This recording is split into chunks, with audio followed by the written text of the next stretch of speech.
Saudara-saudara yang terkasih di dalam nama Tuhan Yesus Kristus, sebelum kita mendengarkan firman Tuhan, marilah kita berdoa. Damai sejahtera Allah yang melampaui segala akal, itulah yang memelihara hati dan pikiranmu di dalam Kristus Yesus Tuhan kita. Amin. Firman Tuhan bagi kita pada saat ini tertulis dari Galatia 6 ayat 7. Jangan sesat. Allah tidak membiarkan dirinya dipermainkan. Karena apa yang ditabur orang, itu juga yang akan dituainya. Demikian firman Tuhan. Saudara-saudara yang terkasih, mempermainkan atau mencemooh Allah adalah menghina, mempermalukan atau mengabaikan Allah. Tindakan mempermainkan Allah disebut dengan sesat.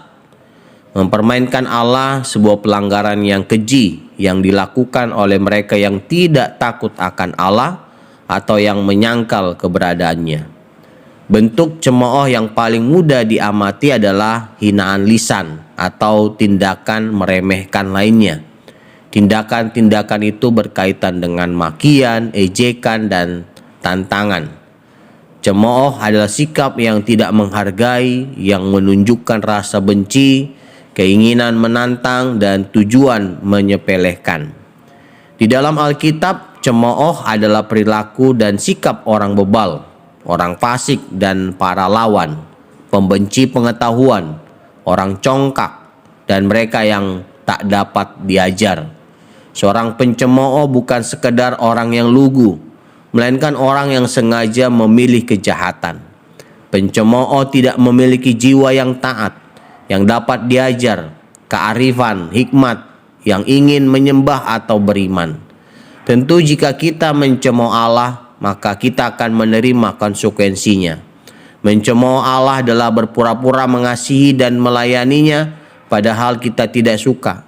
Bertindak secara palsu, tidak tulus dan munafik dalam pekerjaan kita. Berpura-pura menaati, mengasihi, melayani, dan menyembah, padahal sebenarnya tidak. Mempermainkan Allah mendukakan Roh Kudus dan menghanguskan hati nurani. Dan oleh karena itu dosa semakin menjerat kuat. Secara perlahan hati menjadi keras melalui proses tersebut. Allah menghimbau bahwa mempermainkan atau mencemooh hal yang suci akan dihukum. Sifatnya bernubuat tentang kejatuhan Moab dan Bani Amon dengan berkata, inilah yang menjadi bagian mereka sebagai ganti kecongkakan mereka. Sebab mereka telah mencelah, membesarkan diri terhadap umat Tuhan semesta Allah. Zefanya 2 ayat 10. Di Yesaya 28 ayat 22 menghimbau bahwa cemooh akan semakin menguatkan jerat dosa Yehuda dan kebinasaan akan segera tiba.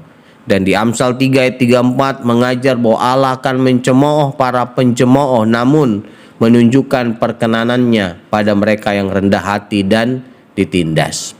Inilah yang dimaksud oleh ajaran bahwa Allah tidak akan dipermainkan. Ada akibat dari pengabaian peraturan Allah dan sengaja memilih berdosa.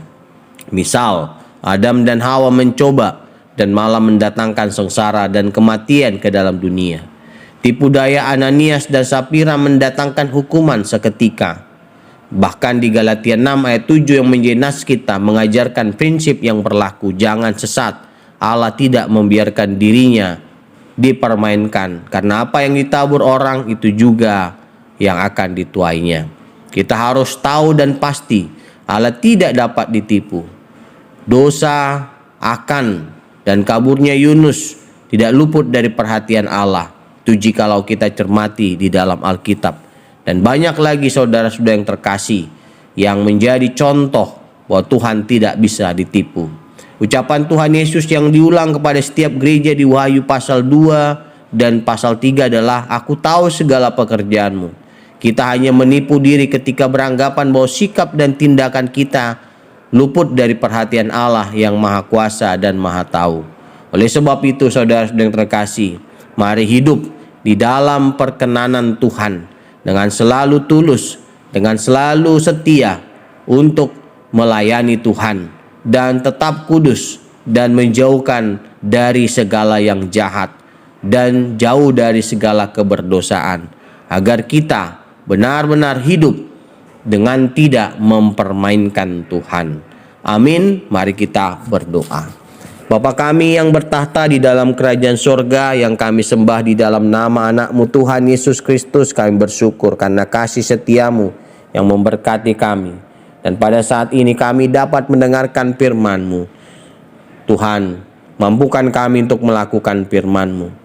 Dan lindungi, jaga kami selalu agar kami benar-benar hidup di dalam kekudusan. Berkati kami dengan kesehatan, kekuatan, hikmat, dan segala apa yang kami perlu Tuhan yang mencukupkan. Ya Tuhan, kami juga mohon belas kasihan-Mu, mengampuni dosa dan kesalahan kami. Di dalam nama anak-Mu Tuhan Yesus Kristus kami berdoa dan mengucap syukur. Amin.